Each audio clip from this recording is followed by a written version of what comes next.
Hello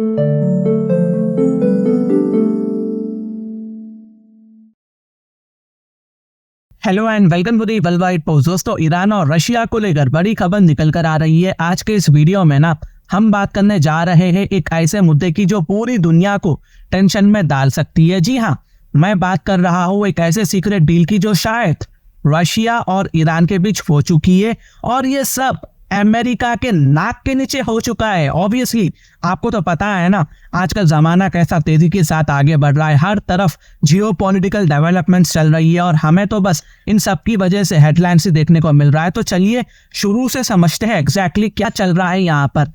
लेकिन जरा सोचिए, अगर मैं आपको ये बताऊं कि रशिया ने ईरान को न्यूक्लियर वेपन्स प्रोवाइड कर दिए, तो आपका पहला रिएक्शन क्या होगा? जी हाँ, बिल्कुल सही सुना आपने। अभी तक ये सिर्फ एक स्पेकुलेशन है, लेकिन वेस्टर्न मीडिया इसको लेकर बहुत ही ज्यादा सीरियस है, क्योंकि जिस तरह से ईरान और रशिया के बीच में ट्रांसपोर्टेशन हो रहा है, डिफेंस की अदला बदली हो रही है, तो पॉसिबिलिटीज यहाँ पर हाई हो जाती है। और अगर आप वर्ल्ड वाइड पोस्ट को अच्छी तरह से फॉलो करते हैं ना, तो आपको ये पता होगा कि मैंने कुछ हफ्तों पहले ही एक वीडियो अपलोड की थी जिसमें मैंने एंटनी ब्लिंकन के ईरान वाली स्टेटमेंट को लेकर एक बात कहा था। ईरान न्यूक्लियर बम बनाने के बहुत ज्यादा करीब है, ये एंटनी ब्लिंकन ने कहा था, और मैंने इस पर एक डिटेल वीडियो बनाया था। लेकिन गाइस, किसी ने सोचा नहीं था कि इसमें रशिया का इतना ज्यादा इंटरफियर हो जाएगा।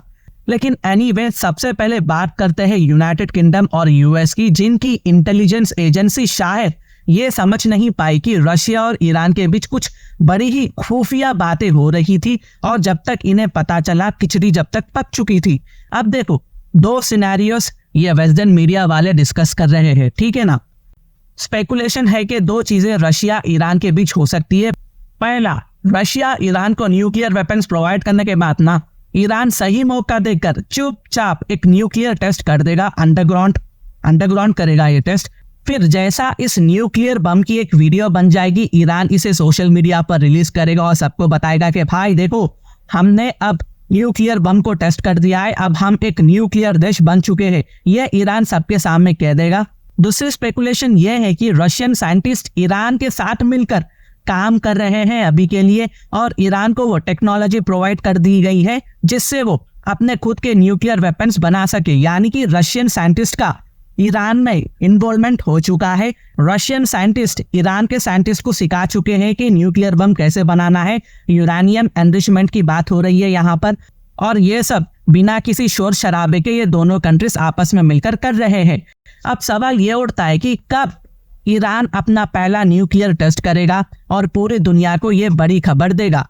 ये बहुत बड़ा सवाल है। हाँ, हो सकता है कि ये यूएस के इलेक्शन से पहले हो जाए, और या फिर यूएस के इलेक्शन रिजल्ट के कुछ हफ्तों बाद ही हो जाए कि ईरान एक न्यूक्लियर देश बन चुका है। लेकिन गाइस, अभी आपके दिमाग में एक सवाल आना चाहिए कि जी, आखिर रशिया ईरान को बैलिस्टिक मिसाइल छोड़कर, S-500, S-400 जैसे सिस्टम्स को छोड़कर ये न्यूक्लियर वेपन्स हाथ में थमा देगा? ऐसा रशिया क्यों करेगा? तो देखिए जी, हम देखते हैं कि कैसे ईरान ने रशिया को बैलिस्टिक मिसाइल प्रोवाइड की है जब रशिया को जरूरत थी यूक्रेन के खिलाफ, ठीक है ना। वो भी सस्ते दामों पर ईरान ने ये किया है। अब इस डील के बदले रशिया ने क्या किया, ये तो वक्त ही बताएगा। अभी के लिए ये समझ लो कि जियोपॉलिटिक्स में कुछ भी सस्ता मुफ्त नहीं मिलता, हर चीज की अपनी एक कीमत होती है, और ये डील भी कोई एक्सेप्शन नहीं है। अगर ईरान ने रशिया को कुछ दिया है तो बदले में रशिया को भी ईरान को कुछ देना पड़ेगा। ये जियोपॉलिटिक्स का उसूल है, प्रिंसिपल है। न्यूक्लियर टेक्नोलॉजी देने के चांसेस बहुत ज्यादा हाई है, क्योंकि जिस तरीके से वेस्टर्न नेशंस ने यूक्रेन को फंड किया है, यूक्रेन को एडवांस वेपन दिया है, और यूक्रेन ने इनके वेपन्स लेकर मॉस्को और सेंट पीटर्सबर्ग पर अटैक किया है, और कुछ हफ्ते पहले रशिया के शहर को भी कब्जा करने की कोशिश की है। अमेरिका और ईयू ने मिलकर पेट्रियट और ज्यादा एडवांस डिफेंस इक्विपमेंट यूक्रेन को रशिया के खिलाफ प्रोवाइड किया है। तो व्लादिमीर पुतिन के पास कुछ ज्यादा ऑप्शन बचे नहीं है।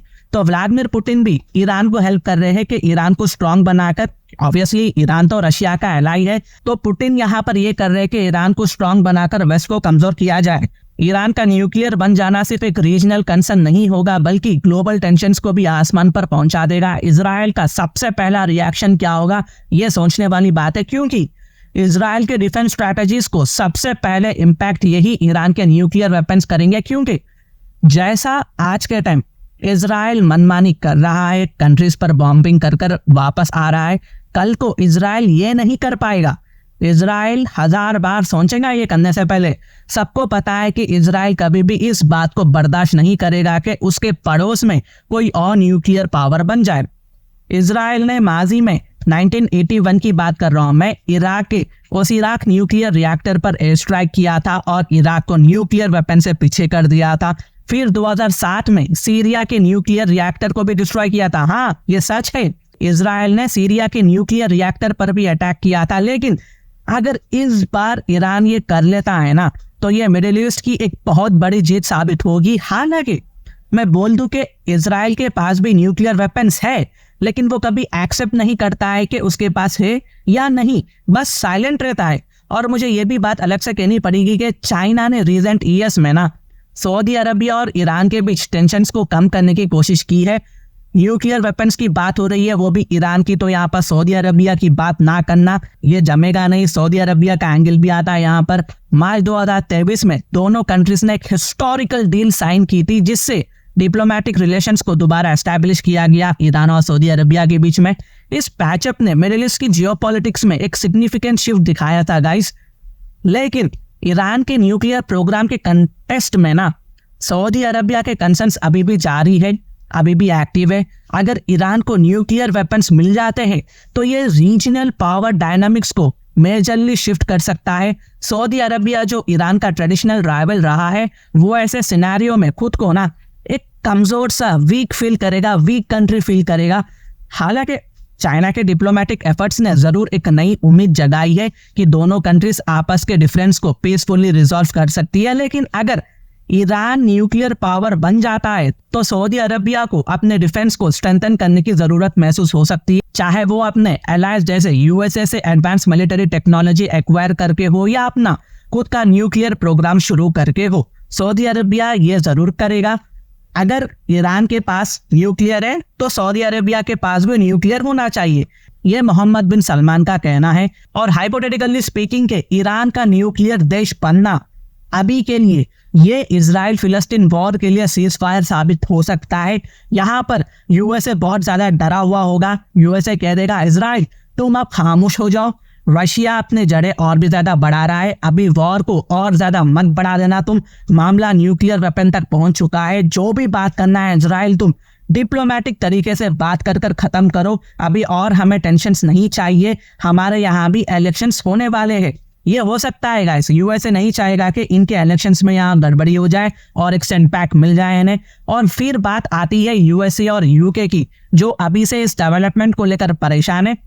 इन दोनों कंट्रीज की इंटेलिजेंस एजेंसी इस डेवलपमेंट को टाइम से ट्रैक नहीं कर पाई, ये इनकी बहुत बड़ी गलती है। और अब जब सब समझ में आ रहा है, जब तक खिचड़ी पक चुकी है और वेस्ट की दुनिया में ना पैनिक मच चुका है, ईरान का न्यूक्लियर पावर बनना सिर्फ एक कंट्री की स्ट्रेंथ नहीं होगी, बल्कि पूरी मिडिल ईस्ट में पावर डायनामिक्स को शिफ्ट कर देगा और अरब दुनिया को एक भरोसा भी दिला सकता है कि हम स्ट्रांग हैं। ये सब डेवलपमेंट सिर्फ एक तरफ की कहानी नहीं है। अगर हम इन सब रिपोर्ट्स पर भरोसा करते हैं तो अब समझ आता है कि दुनिया में ना कितना बड़ा ड्रास्टिकल चेंज होने वाला है। और सबसे बड़ी बात यह है कि ईरान का न्यूक्लियर पावर बन जाना रशिया, चाइना और इंडिया, जी हाँ इंडिया और कुछ अरब देशों के लिए एक पावरफुल स्टेप होगा। हाँ, हम मानते हैं कि एक न्यूक्लियर देश होना मतलब एक बहुत ही रेस्पॉन्सिबल कंट्री भी होना पड़ता है। तो दोस्तों आने वाले महीनों में ना बहुत ही इंटरेस्टिंग डेवलपमेंट्स देखने को मिलेगी। हम सबको बस यही उम्मीद करनी चाहिए कि ये टेंशन्स न्यूक्लियर वॉर की तरफ ना बढ़े, क्योंकि न्यूक्लियर वेपन्स का मतलब सिर्फ बर्बादी होती है। हमें सिर्फ इसे अपनी प्रोटेक्शन के लिए इस्तेमाल करना है और हम सबको इससे बचने की भी जरूरत है। तो दोस्तों ये थी आज की डेवलपमेंट्स। आपके क्या भी हुए कमेंट सेक्शन में जरूर बताइए। अगर मेरी वीडियो इन्फॉर्मेटिव दिखे तो इंटरनेशनल अफेयर्स के लिए आप मेरे चैनल को सब्सक्राइब कर सकते हैं। Thank you for watching, thank you for hearing, and I always say God bless you all.